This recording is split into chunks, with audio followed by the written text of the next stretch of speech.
Димаш, қашан үйленесің деп сұрағанда қалай жауап берді? Мен Қазақстанға келгенде паспорт контроль жүйе бар ғой. Бұл жердегі ағаларымыз, әпкелерімізден бастап, Димаштан қашан үйленесінен басталып, әр нәрсенің өз уақыты бар. Ең бастысы таңдауыма өте тиянақты қарауым керек деп ойлаймын.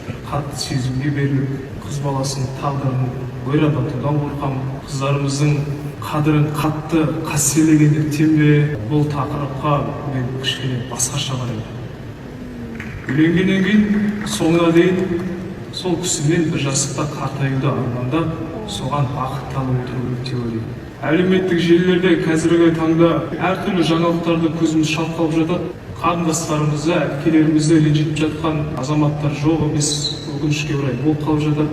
Біздің еркектігіміз қыз баласын, қарындастарымызды, әпкелерімізді бізге тіпті қатысы жоқ кез келген қазақтың қыз баласын мейлінше жамандыққа қимай, жақсы жағын айтып, нұрын тасытып отыратын болсақ, біздің еркектігіміз сонда болады.